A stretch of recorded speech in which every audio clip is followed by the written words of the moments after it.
Hey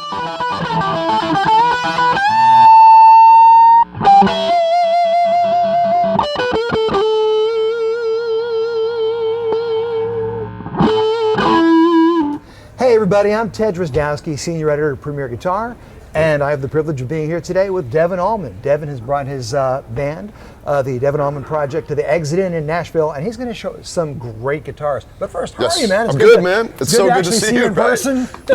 We've been doing business for years and years and years. Exactly. But, on the yeah, phone. it's good to meet you in person. Thanks for having me. Well, thank you very much for being here. Absolutely. And let's see, you mentioned that you had some of your dad's guitars. Yeah, you start with one of those? Yeah, we'll start. So this is the guitar vault we had built for Alden, my guitar tech. St. Louis Cases made it. And you also made this great tech booth over here. Yeah, too, we had this one made as well. It's the same company, St. Louis Case. Highly recommend. They'll make anything from scratch to your specs. So this one's cool. It's got the built-in tuner. It's got electric. It's got light. He's got a workstation on top, and then storage for everything. This is backup pedals, backup cables, strings, all that. This is all guitars, and then straps are usually in here. We've got some custom straps that my dad left me. Oh, very nice. That are really cool. That's the Eat a Peach strap. The brass ring strap that I play and Duane Allman played. It's really cool. Classic. And then this one. Piece of rock and roll history. Yeah, these are all so badass. These are all made by Zebo out of Chicago. And man, he's been making them for 50 years. So the guitars, this was Dad's #1 acoustic. This is a Johnny Cash model Martin. And this thing just plays like butter. It's just a great guitar.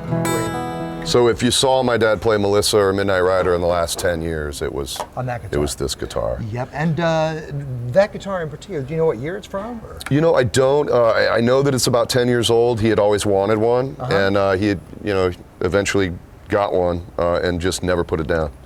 It was very loved, and it's nice to play it for people and not have it be in a museum or a Hard Rock Cafe or whatever. Yeah. I really wanted to keep it playing for the people.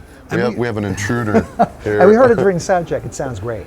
Yeah, it's really got a really sweet tone to it. And then this is his 61, but I believe the neck is a 50s. So we still have yet to kind of authenticate it, but it's definitively a vintage piece. Frankenstrat. He did change out the pickups, but I have the originals. This thing is a monster guitar. Do you know what kind of pickups are in there now? I don't know what he put in there. It was a boutique company, real small company, that he was friends with the dude. But even the anodized gold pickguard he's had on this guitar since. And I didn't realize how many guitars my dad had. He had 43 and he left them all to me. Excellent. And when I saw this one, I was like, you're the man. That's the one. This is the one. Yeah, and it looks like it's been refretted with jumbos or medium jumbos. I think they're medium jumbo, yeah. So, but it's a great piece. It's super fast. And do you ever use a whammy bar on that, or is that locked down? I don't. Yeah, we have it blocked. Okay. It's a great guitar. I wondered how long he's had it or when he played it, and I found a deluxe edition of Brothers and Sisters, and I opened it up, and it almost looked like a DVD kind of case. And you open it up, and it folds out to like this wide, and it's them jamming, and he's playing that guitar. And I was like, okay. Cool. This is a Robbie Krieger I just picked up. I think they only made 100 or 200 of these, about 01, I want to say. Robbie Krieger SG, this thing's a monster. When we do play some Allman Brothers songs, which we only do a few per night, you don't want to do too many. Right. You don't want to not do any. Yeah, you want to honor your legacy. So when we do Dreams or One Way Out, I pick out this SG, and it's a nice guitar. Oh, it is beautiful. What kind of pickups are in that, do you know? I don't know. Okay. I don't know. It's an 01, so yeah, I'm not sure whatever came with it. I want to say they're like PAFs, I believe. I would have to look that up, but this one's really, really cool. Kurt Linhoff. It's a Linhoff Telecaster. And Kurt Linhoff is the guy that sold Duane Allman his Tobacco Burst Les Paul. Ah. And then in the late 90s, early 2000s, he started making these tellies, and they say pre-Nixon electrics. So they're designed to be like the late 50s, early 60s tellies. I think he only made about 150. And this is obviously another one of your dad's guitars. No, he gifted this to me. Kurt did? Kurt did. Oh, cool. On my first tour, he came out in Denver, and this cat had an insane collection of guitars and amps. I mean, he was just, he passed away recently. It was sad, but this thing's a monster. I like that there's a humbucker in the neck. Yeah, no, it's such a monster, and I think Keith Richards has 3 of them. He made only about 150, and I think half of them are in the hands of, like, you know, real dudes. Did he It's custom crazy. wind his own pickups, or? Don't know. No, I have no idea what went into really this. Great. Looks very comfortable. Totally. Yeah, it's got that scallop. Yep. It's a wonderful piece. So I play this on quite a bit of stuff. That's it on guitars and straps and cases. Cool. Yeah. Well, should we wander over to the pedal board and the amp? Let's do it. All right. Okay, so now we're going to take a look at your board here, and Yes, also sir. this Victoria amp that you're playing through. You know what? Why don't we talk about the amp a little bit first? Which model Victoria is this? How did you end up working with Victoria, and what do you like about it? You know, I was at House of Blues Chicago on an open mic night with some buddies just hanging out, and they asked me to come up and play, and I plugged in, and I hit one, and I was like, what's that? And he goes, oh man, he goes, don't fall in love with that. They're really expensive. I want to say they're like $6,000 or something. It's their 212. And so I thought about it about a year later. I was going in to make a record, and I was like, I'd really like one of those amps. And I bought a 112. And I've made 5 records with that 112. Great. It just sounds amazing. So I was like, well, why not play them live? And I called them up, and they hooked me up with an endorsement. And this is their, I think it's just their 212. Golden, is it Golden Melody? I hate that I didn't. I should have done my homework before this. I want to say it's, where's Alden? Is Alden around? He's in the back? Okay. Well, it's got, you know, it is a great looking and sounding amplifier. It's really I want to cool. say it's Golden Melody. I forget. I mix up like model names and stuff like that, but it's their 212. The thing sounds great. Really cool for the Strat, great on the Tele too, but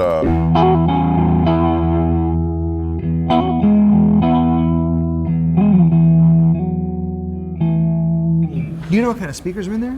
I do not. Okay. No, Yep. you could take a look if you want. I'll take a look. Yes. Let's see. Well, you know what? I won't. I don't want to mess with that because it's wrapped up in cables back there, and I don't want to unplug It's funny it. with me because like I'm more of a song nerd and a band nerd than like Yeah. a gear. Like I know I like good gear, but I don't know, like, you know, all the particulars. I couldn't tell you anything other than it sounds great. Well, no, you said you love the way it sounds. You were, Yeah. and you know, someone said don't fall in love with it because you know those are really expensive. But Yeah. the thing is, I believe you should own the amp you want to own. Man, it's- you know, no matter what. yeah, it's because a it's your bad boy. sound and it's your soul, and that is the way you're Totally. speaking through the guitar. Totally. So I totally dig that. Yeah, man. Talking about speaking through the guitar, these guys modify the language a little bit. You've Yeah, got a yeah. pretty basic board, but it's cool. Let's talk about it. It's really basic. You know, I run the clean a lot on the amp, and then when I want a little grit, I go over to the analog king here. Yep, King of Tone. King of Tone.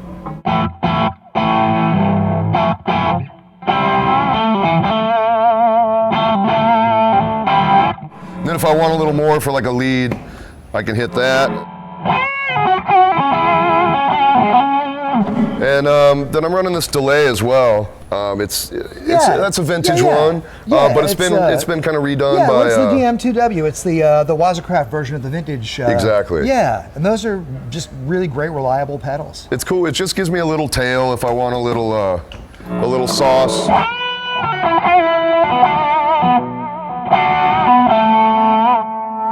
So dig that, and then the old CE2, which is just the classic from, you know, Purple Rain to Yep. Come As You Are, Nirvana, like Yeah, it's that the classic. Cure, you know. Yeah, a lot of Cure. Yep.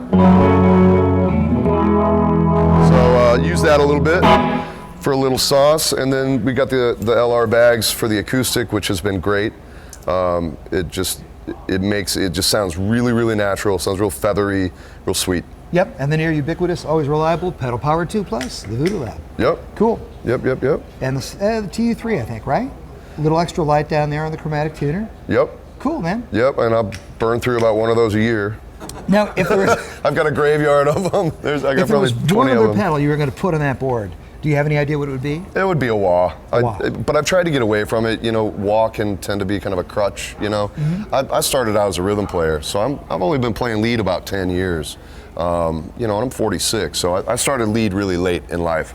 And at first, wah was like a good way to just, you know, just kind of like waffle around with it. But I've tried to really get away from it and really concentrate on my playing. So Cool. But you know, Man, I love they're fun. Yeah, they are. I love what Freddie King used to do with the wah, which is just step on it and cock it down, so Yep. you get that raw, Get that, ripping, attenuated that guttural, tone. yeah, that's it's like, really woo. cool, for sure. He was mean. Well, thank you so much, man. Man, It's my great pleasure, to see man. You. Really enjoyed this. Thank you, man. Thank you, brother. Well, we're still at the Exit Inn.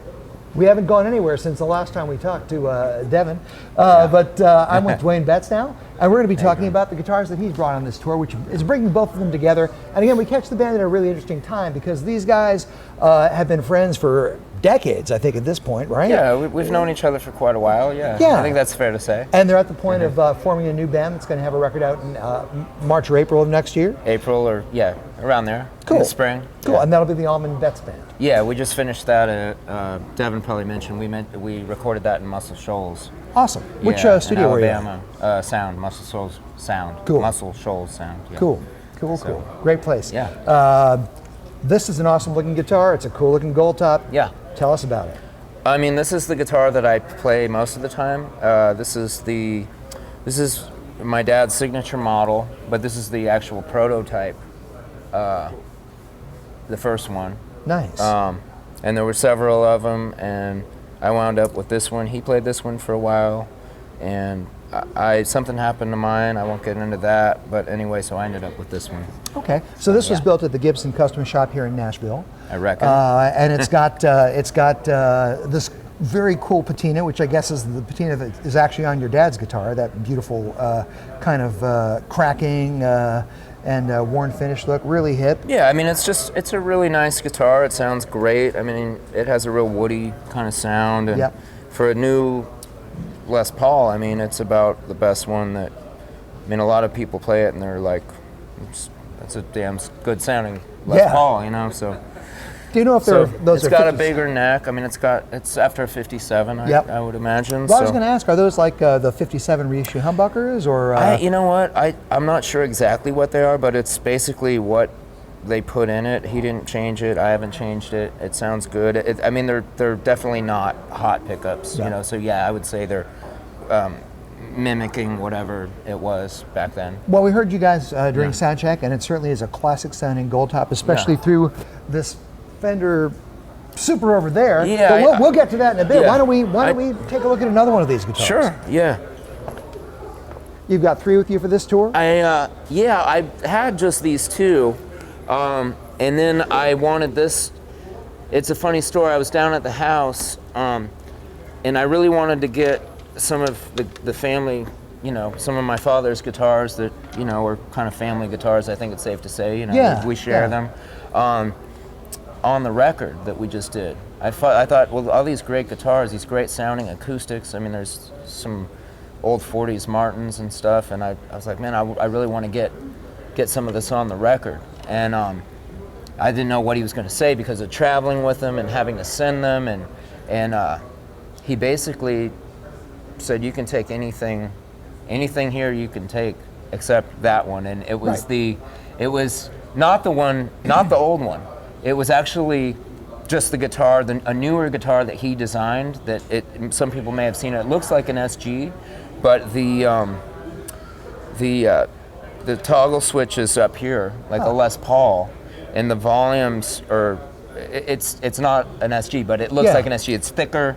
It's different. But anyway, he's like, you can take any guitar you want except that one. And it was that guitar that he designed that he's so proud of, that he's been playing. That's cool. That's what he plays now. So anyhow, so having said that, I was able to pick, and I picked this one. This is I want to say it's a 61. Okay. 335. And it's just a beast. I mean, this thing just sounds so killer. And I never really played it until recently.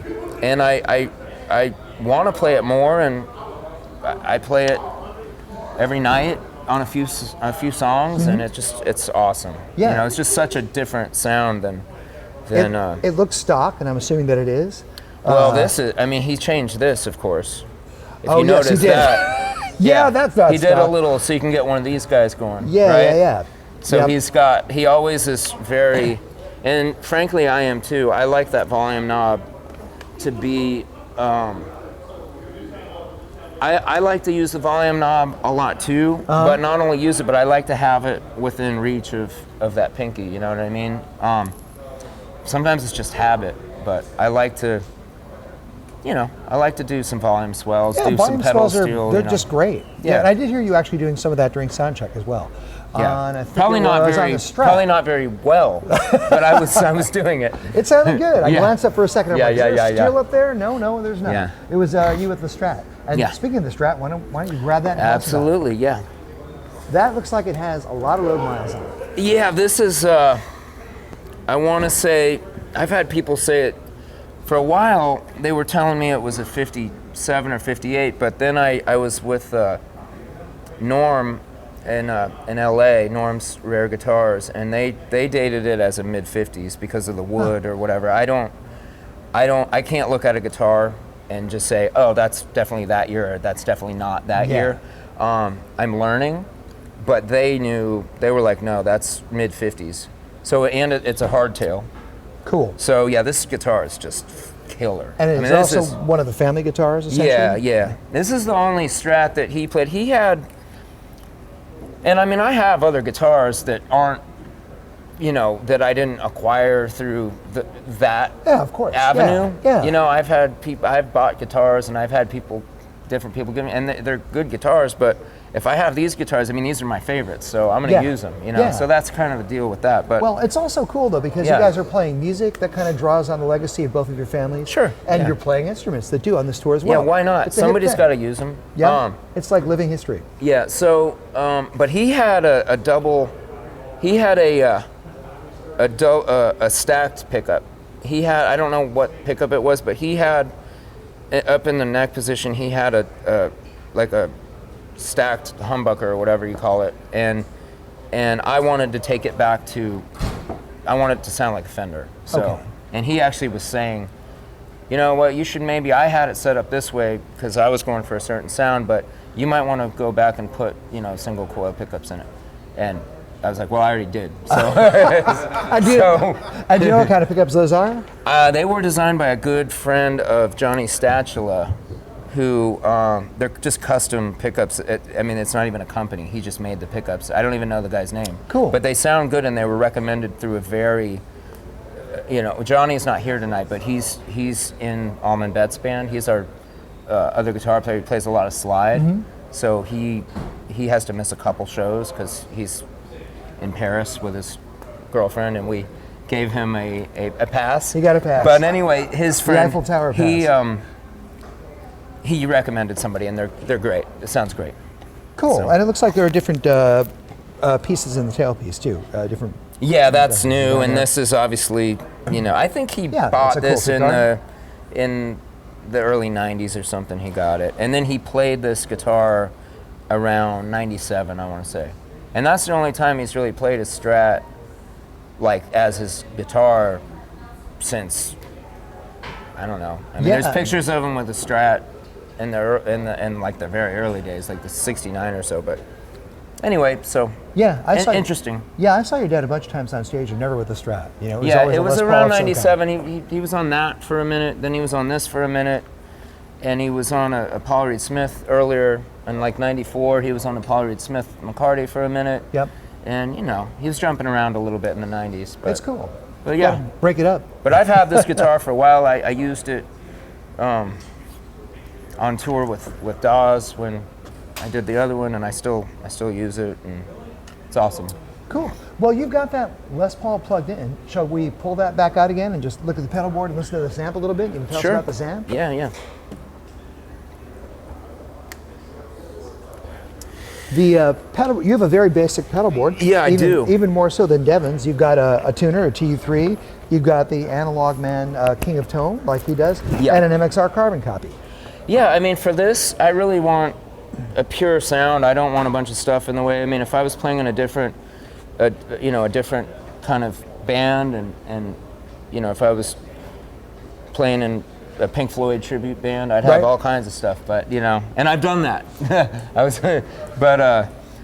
Yeah. I mean, for this, I wanna kind of keep it as simple and as pure as possible, and get the tone of the guitar and the tone of the amp. Well, and a little bit of a boost. Yeah, I mean, I have to have a tuner, and then a delay for like a couple things just to change it up a little bit. But sometimes I think of getting rid of that too. Well, you mentioned the tone of the amp. Why don't we hear this amp a little bit? And then it's got a story. So why don't you tell us the story of this amp too? Play something for us.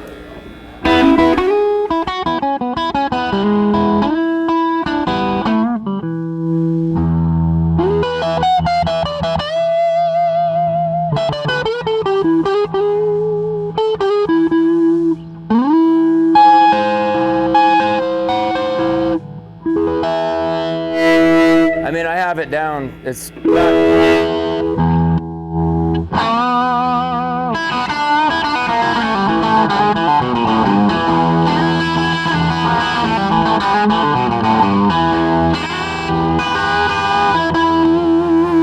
And that's awesome. That's just the amp. Yeah. I mean, I have that to put over that, but it's pretty clean. I mean, I'm on about 7 now, so sometimes I run it all the way up, but that's the sweet spot right there. Yeah, honestly, 7 is kind of where supers really start down. I have a friend named Ronnie Earl who's a blues guitar player, and he plays through a pair of those, and they're never on less than 7. Yeah, Ronnie's. Yeah, I know Ronnie. You're right. He's great. He's actually one of my favorite blues guitar players. I went through a really big phase of listening to him when I was about 16, 17. It was after Stevie Ray died, and of course Stevie Ray is like, right. I worshipped him, but everybody was like copying him, and I was like, I heard Ronnie Earl, and I was like, oh, well, this is interesting, because I was a kid, so I was discovering stuff, and I heard Ronnie, and I was like, well, this is kind of cool, this is different, he's not like quite as, like he doesn't go quite as big in some ways, but he's just tasteful, and it's really good. Yeah, his playing is beautiful. Great guy, too. Yeah. But this amp has a story, so why don't you tell us about it? And it's had some things change. Well, I mean, I think this was a gift from Derek Trucks, and I may have mentioned that last time I did this, but it's just a great sounding amp, and I mean, he's a great guy, obviously, and he probably has 100 of these sitting around, but it's set up the way he sets it up. It's got the that channel doesn't work because there's a power tube out of it, or whatever tube you take out of it to make this channel drive harder. Yeah, so the left channel. So it's set up that way. He has it, but it just sounds great. I love it. And what I would like to do is maybe this summer have this and then a 50-watt plexi, get that sound with that and have them to jump back and forth. That's really kind of the next step for me, So would you want to run those in parallel, or do you want to switch between? Both. Both. I would probably either or both is what I would want. Because I used to do that. When I was really ambitious. I got ambitious for a while, and I had some amp that had reverb. It was a little like a Gibson Gold Tone or something, and I blew it up, and then I didn't ever do it again. but I was doing it for a while, and I was setting them both up, and Hey, time to blow more stuff up. Yeah, well, I haven't been able to blow this one out. That's why I stick with it, because it just keeps sounding great. So. Yeah, supers are hard to destroy. Yeah. And you said you think there are eminent speakers in there as well, 4 eminences. I'm guessing. He mentioned that. I've had people. I'm curious, and people have looked, and I don't know. I mean, if you can tell me. No, I looked in the back already, and I noticed that the's just a black background. Yeah, well, that's why I don't know. Yep. It's the top secret speaker. Yeah. Well, thank you so much for being here with us tonight. Hope you have a great show tonight. Fantastic. And I'm really looking forward to hearing the Allman Betts band record. I'm looking forward to hearing it again myself. I want to hear it mixed. Do you guys have a working title or anything? We have a working title. I don't know if Devin mentioned it. If he didn't mention it, I'm not going to. Yeah, I don't know. It's Down to the River is what we're thinking about calling it, because of the river and Muscle Shoals. That's, a lot of the magic emanates from that river is what they say. So, and there's a song called Down to the River. All right. So, Well, that sounds great. Yeah. Hey, thank you so much. It's been a pleasure. thank you so much, man.